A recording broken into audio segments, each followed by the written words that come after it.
This is the second part of the video, lactic acidosis. We continue the video. So in the next slide, we'll talk about what happens with this lactic acid.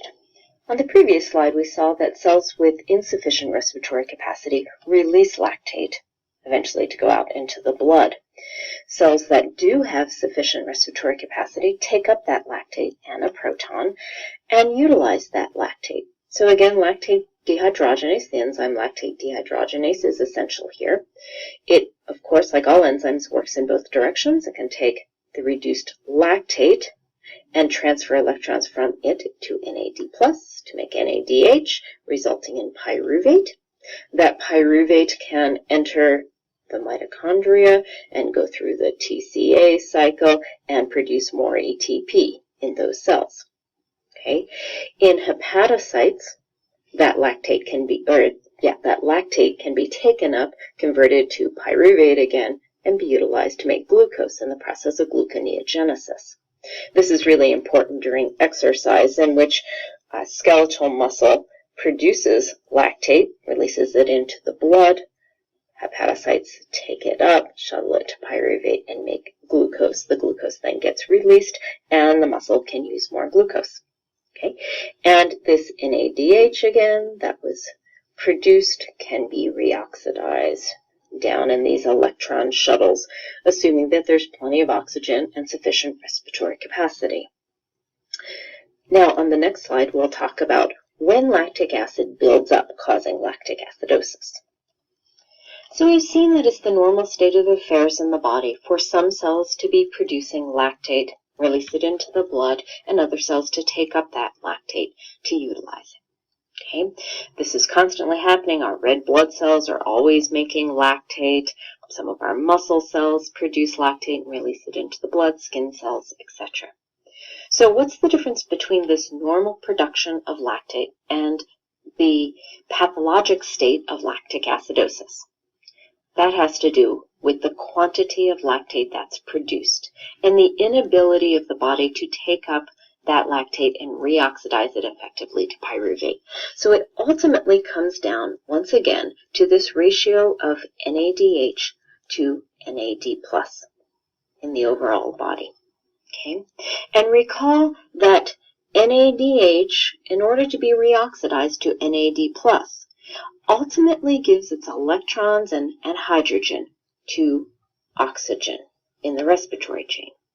So anything that affects oxygen delivery, inhibits oxygen delivery, or inhibits mitochondria in general, can result in an elevated NADH to NAD+ ratio, resulting in lactic acidosis. All right, so specifically, what are some of these? Well, inhibiting oxygen delivery. Okay, this could be caused by problems in the circulatory system. Okay, so circulation problems. It could be caused by hypoxia, so just insufficient oxygen. It could be caused by bleeding, anything that prevents oxygen delivery. It could be caused by carbon monoxide poisoning that inhibits the ability of hemoglobin to bind and release oxygen effectively. It could be caused by inhibitors of the respiratory chain, such as cyanide. Cyanide binds at complex 4 and inhibits oxygen from accepting electrons and being reduced to water. Okay. Could also be caused by mutations in mitochondrial DNA.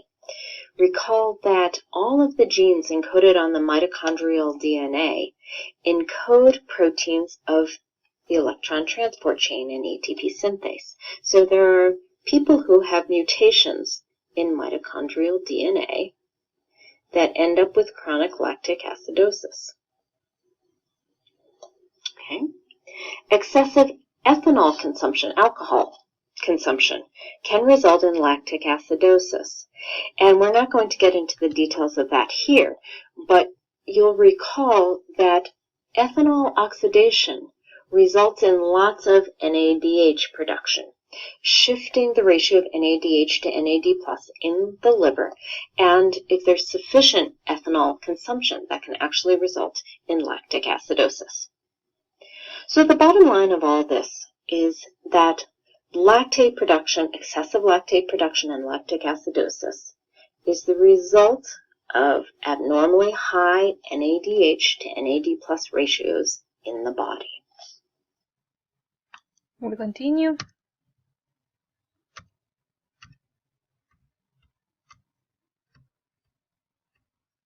Application in medicine. The principle of management of patients with lactic acidosis are diagnose and correct the underlying condition if it is possible, restore adequate tissue oxygen delivery, and avoid sodium bicarbonate except possible for treatment of associated severe hyperkalemia. Issue in Ecuador, it is a common condition. The conclusion: when the circulation is restored, the liver can metabolize the circulating lactate. If lactic acidosis is severe and the cause cannot be corrected, the mortality can be quite high. Now we have another video. You might be looking for some tips to help improve your exercise program and things you can eat in your diet to avoid that lactic acid buildup. I'm Charlotte Lawson, a registered and licensed dietitian here in Tampa Bay, Florida. Now, lactic acid happens when our body has exerted all of its energy and stored energy in the form of glycogen and is looking for an alternative process. And typically, lactic acid only happens when we're doing our anaerobic exercise. Anaerobic meaning the body is metabolizing and accessing our energy when there's no oxygen present. So anaerobic exercises are your short sprints or your weightlifting, any sort of fight and flight type energy exertion, very quick, versus our aerobic exercises where you're having a longer, slower metabolism and utilization of energy. Now, there aren't really any particular foods to eat that can avoid that lactic acid buildup, but my best suggestion would just be to make sure you have enough glycogen stores. Now, it's probably going to be really, it's hard to say that you can avoid it altogether, but by containing enough glycogen stores, your body might not have to turn to that alternative form of energy. This is kind of like your carb loading, for instance, the night before a big event, or a basketball game, or a race. Now, don't go overboard with the carbs, because again, lactic acid buildup is almost kind of, you can't prevent it, I guess, essentially, because it really does depend on the type of exercise you do. Also keep in mind, as your body starts getting used to the type of exercises you're doing, you're less likely to have that muscle tearing and that lactic acid buildup. So hopefully those are a couple tips. Really it tends to be with your exercise program, so maybe you want to switch it up a little bit and add some more aerobic exercise. I'm Charlotte, and eat happy. And the last video.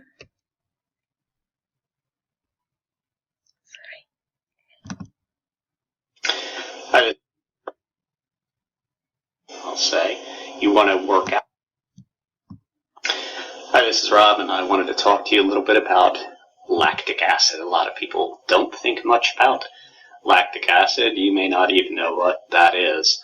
Lactic acid is a byproduct in your body that becomes more abundant as you are exercising. Your muscles, as you're working out, produce lactic acid, and it's a natural part of the process that helps with your muscle growth and recovery. And a lot of people think about lactic acid and delayed muscle fatigue onset, and there's a lot of different theories going around on lactic acid. There's been a bunch of research done, but basically lactic acid is byproduct from working out, and you get more lactic acid the more you work out, and specifically in whatever area you're really working. For example, if you're doing cardio, lactic acid is going to build up in your legs, obviously, because that's what you're working, and your body works hard to get rid of that lactic acid because basically it's waste product, if you want to call it that. But your body can only remove so much lactic acid at a time. So the key to building more muscle mass and getting leaner and more fit, or one of the keys anyway, is thinking about lactic acid when you're working out. And whatever part you are looking to make the most progress on should be the part that you work out first. because your body's going to be trying to build up, or your body's going to be building up lactic acid in that area, and then it's going to be flushing that area so you don't have muscle breakdown as you're working out. So thinking about this in kind of a big picture sort of way, if you are looking to build up your endurance and work on your running, for example, if you're a runner, you want to do cardiovascular exercise or running first, and then work out, with your weights over in the gym area, the weight room. And conversely, if you're looking to build, I'll say, you want to work out first and then get on the treadmill. That's if you're doing two sort of things in one day. This is a mistake I see a lot of people make, is that they do cardio as sort of a warm-up for working out. I think they think that they'll get their blood flowing. But here's a little inside information that you might not know, is that your blood's been flowing all night and all your life, and when it stops flowing, you're done. So you don't need to get on the treadmill to get your blood flowing and to wake up or get your circulation and heart pumping.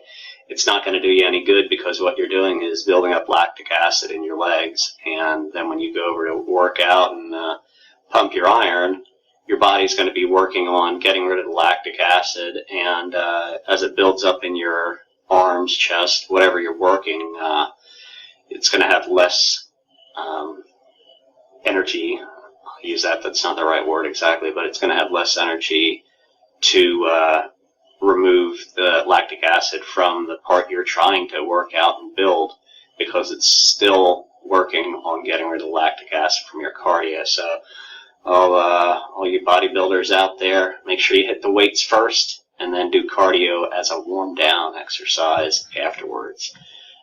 Just a hint for today on lactic acid. If you have any questions about it, I can get into more detail in emails or responses to comments on theallhealthnetwork.com. Take care and have a great day. Thank you.